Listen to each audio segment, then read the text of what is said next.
We've got a new trailer for the final season of The Boys. Let's do this. My power is absolute. At heights no one's even dreamed of. But I have a bigger destiny. Oh, praise be.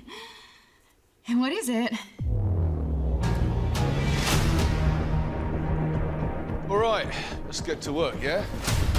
We think that Homelander is looking for the V1. It's Vought's first iteration of Compound V. If Homelander got his hands on some, He'd be immortal. We need to run while we can, however we can. No, we hit him with the virus while it still works and kill every fucking suit on the planet.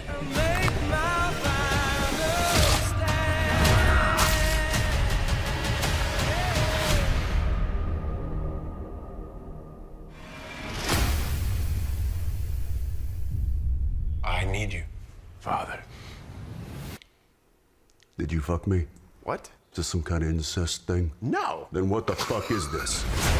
We need to prepare America for my ascension.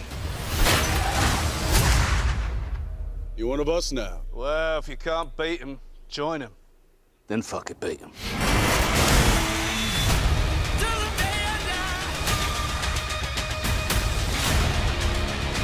this is our last chance. The only thing we have left is hope. That's beta male shit, bro. War, am I right? Those who seek to destroy me, the non-believers and backstabbers. I offer oblivion.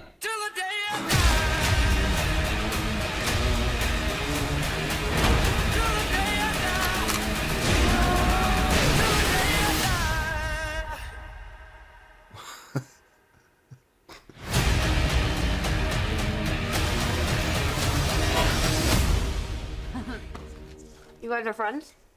You talk.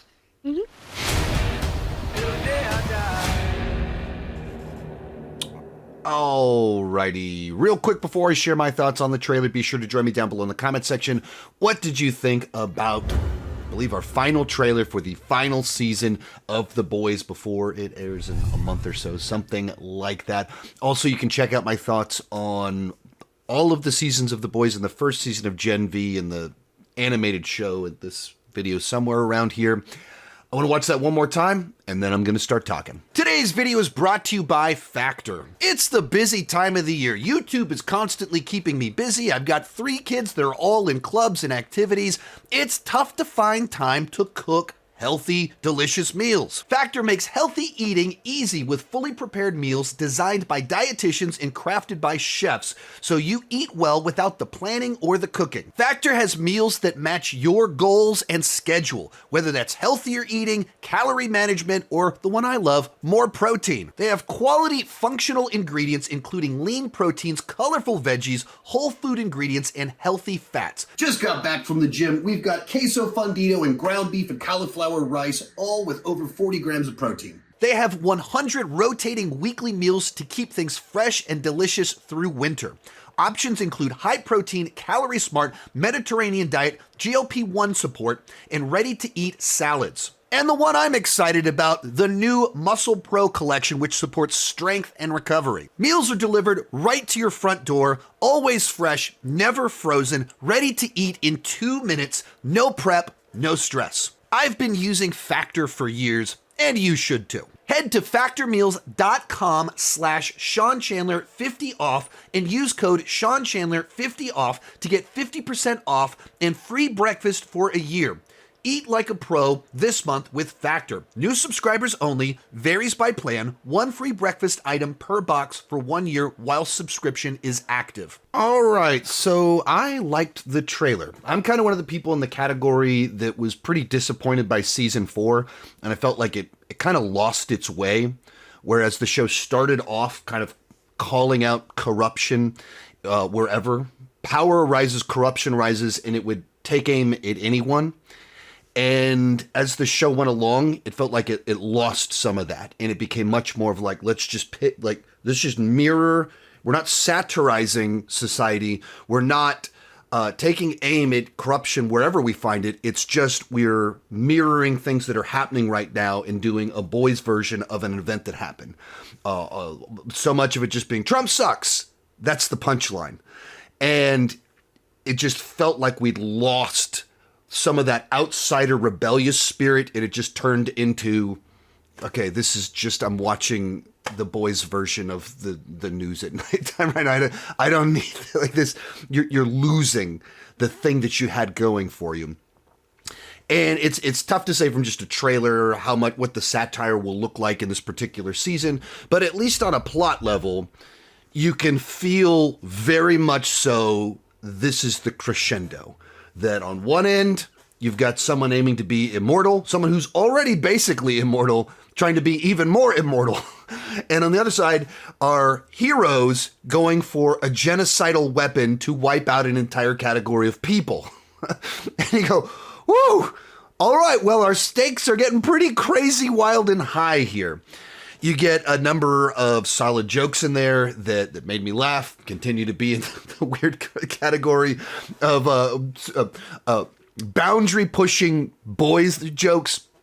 Only get a little bit of what Jared in there, but just get a flavor of our supernatural reunion of sorts happening in this season. Even some little bits in there where you have the Deep on a podcast with a character that doesn't talk, which both the idea that modern day poking fun of the fact that everyone has a podcast these days, even when it makes no sense to have this person have a podcast, and then they do that with a character that doesn't speak, you can only push buttons. Like, that's really funny, and that's this show at its best. Finding something silly about our society and then playing it out in their over-the-top absurd world. A really dumb person that has nothing insightful to say with a character that does not talk doing a podcast. Yeah, that's satirizing our world. Love it. So will they be able to... I think the thing going for this show is that there's a number of built-in things that can be endpoints. That because you've established Homelander's our threat from beginning, Vought is evil, the corruption of Butcher, there's a number of things, or the growing corruption of Butcher and hypocrisy of Butcher, things that can lead to satisfying conclusions. It's a show that can get to actual endpoints where you can feel like certain characters would leave the world of the boys in these adventures and go off and live a life. Many will die. Others will have other consequences. But you can see an actual endpoint. And even with what they did on the last season, as much as I had issues with the satire side to it, on several plot levels, you could see us moving towards those endpoints. And one thing you can say is a criticism of the show at this point in time is that we've stretched out some of these conclusions too long. Like we needed to move past some of these villains and hitting the same note of, oh, Homelander outdid us again. And so finally getting to the conclusion will be very satisfying. So I think there's a lot of reasons to think that certain shows, it's more difficult to land the ship in a satisfying way. I think with The Boys, there's a number of ways that you can do it that pushes boundaries, makes you uncomfortable, makes a statement, but also gets to a final point where you go, that feels right. This feels like the right culmination of this journey that our characters have been on. So I like the trailer. I dug it. And hopefully that they can deliver this crescendo of this subversive superhero journey that we've been on for 7 years now with the TV show version of things. Let me know your thoughts down below, and keep talking movies and TV too much, and check out that other video, my other thoughts with my more detailed thoughts on season 4 somewhere around here. Bye-bye.